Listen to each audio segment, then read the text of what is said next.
कि हरि की प्यारी चंचलवारी और चली बलिरा जाके द्वार रे अरे बल के पहरेदार बने। दोनों हाथ ऊपर टाके हरि बोल।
उठे जरा मिलो मेरे चरण छुओ ले लो आशीर्वाद रे हरे भल के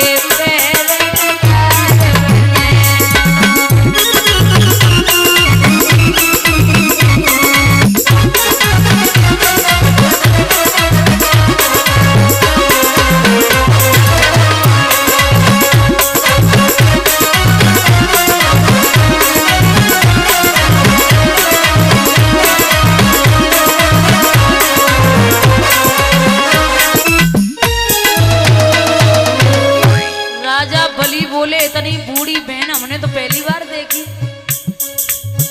कहां से आई हो बहना? कौन हो भाई?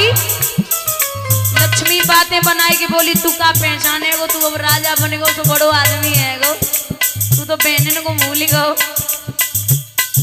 हम तो राखी बांधने घुमाए, तूने तो पहचाने वही बंद कर दियो। अरे बोले बहना हमने तो पहली बार देखी। बोले तो मैं तेरी दूर की बहन हूं और हमारी शादी तब है गई जब तेरा जन्म होना है। तो बोले मैं 7 समंदर पार भी आई हूं। कौन गांव से आई मेरी बहन हमने ना पहचानी।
बलि से बोली कलाई में राखी बांधनी है, बंधवाएगा? राजा बलि हाथ बढ़ाएगा, बोले ले बहना बांध दे। सो जैसी राखी बांधी, अब राखी बंधी, राजा बलि बोले क्या चाहिए बहना दक्षिणा में? तो बोली है मैया लक्ष्मी ओरे भैया ए तनन दौलत कछु नहीं चाहिए, एक बचन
मैया लक्ष्मी की तरफ तो ना देखो विंध्यावती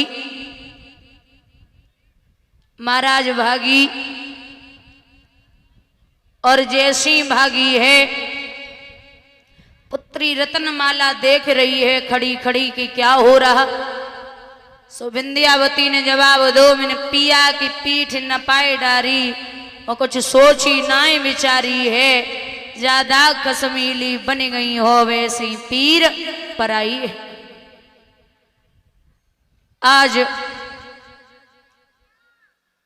लेवे को तो बड़ी जल्दी आई गई, उस दिन की याद करो जिस दिन पिया की पीठ न पा डाली। प्रभु अपने रूप में आए, मैया लक्ष्मी अपने रूप में आई। मनसा वाचा कर्मणा जो मेरो पति में ध्यान, मनसा वाचा कर्मणा जो मेरो पति में ध्यान, तो ये कर्तव्य आज से होवे मनुज समान मेरे भैया, होवे मनुज समान।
कोई चला गया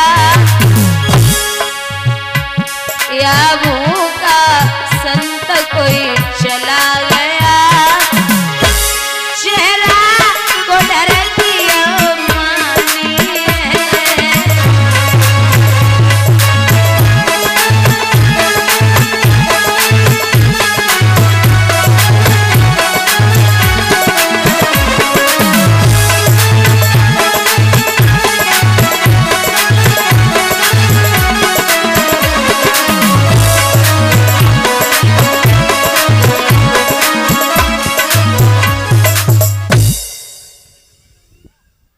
बताइए महाराज क्या बात है।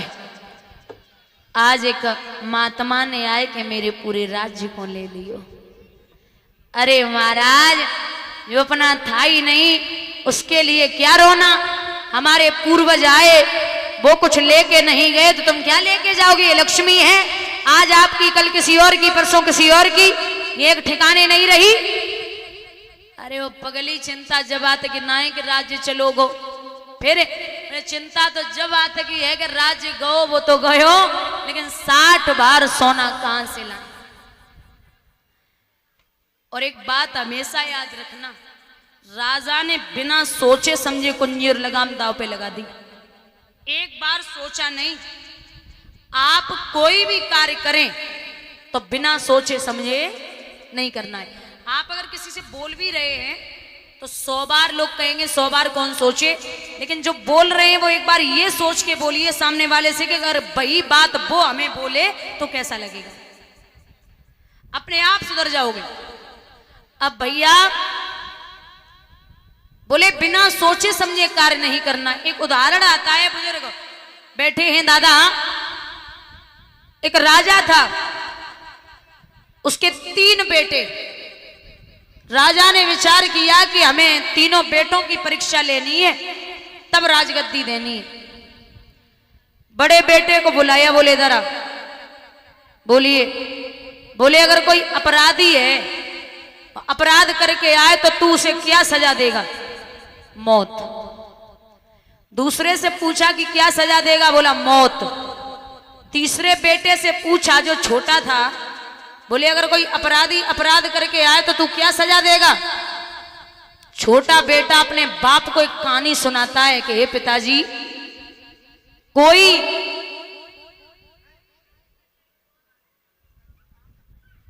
एक राजा थे।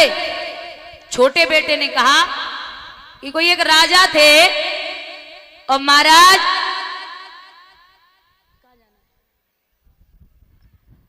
और राजा के यहां एक तोता पला था। उस तोते ने जवाब दिया कि मैं बाहर जा रहा हूं 4-6 दिन के लिए परिवार से मिलने। बोले ठीक है जाइए। तोता परिवार से मिलने के लिए चला, तो परिवार से मिलके जब आ रहा था तो उसने क्या देखा कि रास्ते में एक ऐसा पेड़ है जिस पेड़ पर ऐसे फल लगे जो अगर कोई बूढ़ा खा ले तो वो जवान हो जाए, और जो जवान खा ले वो जवान ही रहे। तोता बोला इससे बढ़िया क्या हो सकता, हमारे महाराज बढ़िया राज्य को चलाते हैं, तो देख ले। फल तोड़ करके तोता चला। बीच रास्ते में तोते को नींद आ गई। उसने वो फल कोने में रख दिया और सो गया। एक सर्प आया, उस सर्प ने उस फल को जूठा कर दिया। तोता उठा, उसने चोंच में फल दबाया और राजा के दरबार में पहुंचा। राजा ने कहा आइए, मिलाए परिवार से? बोले जी। अच्छा लगा? बोले बहुत। बोले बढ़िया बात है, एक बात बताओ, ये फल है क्या? तोता बोला जी। क्या है ऐसा फल में? बोले महाराज ये ऐसा फल है जो आप अभी जवान है और खा लेंगे तो जवान ही रहेंगे, बूढ़े नहीं होंगे, मतलब अमर हो। अरे लाओ, अच्छी बात है, लाओ फल लाओ। अब तोते के मुंह से वो फल लिया राजा ने। राजा के यहाँ कुत्ता पला था। बोले इस फल को आधा काट करके मेरे कुत्ते को डाल दो। तो सर्प ने झूठा किया था फल, उधर से ही काटा, काट करके कुत्ते को डाल दिया। कुत्ता तुरंत खत्म हुआ, और जैसे ही कुत्ता मरा राजा के होश उड़ गए। बोले ये तोता तो बड़ा खतरनाक है, ये मुझे मारने के लिए फल लाया था। अब ये दिमाग नहीं लगाया कि कुछ ये तोता तो ऐसा कर ही नहीं सकता। तोते को भी अचंभा हुआ कि ये फल तो अच्छा लेके आया था, अचानक क्या हो गया। राजा ने सारा दिया, जाओ सिपाहियों तोते को जिंदा जमीन में गड़वा दो। तोता चिल्लाता रहा साहब मेरी गलती नहीं है, आप मेरी बात तो सुनिए, मेरी बात तो सुनिए, मेरी गलती नहीं है। लेकिन राजा ने बिना सोचे समझे तोते को मरवा दिया। और जो फल बचा था आधा, उस फल को दूर फेंकवा दिया और कहा है कि इस फल से जो वृक्ष उगे उस पे जो फल आए उनको कोई नहीं खाएगा। 2 साल में वो पेड़ उगा, उस पे फल भी आ गए। फल जब आए तो एक बुढ़िया उसी रास्ते से जा रही थी। उसने एक फल तोड़ा और तोड़ करके मुंह में डाल लिया, उसे पता नहीं था। अब वो बुढ़िया थी दिन पे दिन जवान होने लगी। राजा को ये खबर लगी कि वो बुढ़िया ने फल खाया, वो जवान हो रही। बोले ऐसे कैसे हो सकता है, अरे वो फल तो जहरीला था, वो फल था ही नहीं असली। बोले नहीं महाराज ये सत्य था। बुढ़िया को बुलाया गया, बोले उस पेड़ के फल खाए? बोले जी खाए। अब राजा खोपड़ी पकड़ के बैठ गया कि मैंने तोते की एक बात नहीं सुनी और बिना सोचे समझे तोते को मरवा दिया। अगर मैं एक बार सुन लेता तो तोते को नहीं मरने देता। तो छोटा बेटा कहानी सुना रहा था अपने पिता को कि पिताजी जैसे उस राजा ने बिना सोचे समझे तोते को मरवा दिया, मैं ऐसी गलती नहीं करूंगा। दोनों भाइयों ने कह दिया कि मैं अपराधी को मौत दूंगा, लेकिन कितना भी बड़ा अपराधी हो मैं बिना उसकी सुने उसे सजा नहीं दे सकता। बोलिए गोविंद भगवान की।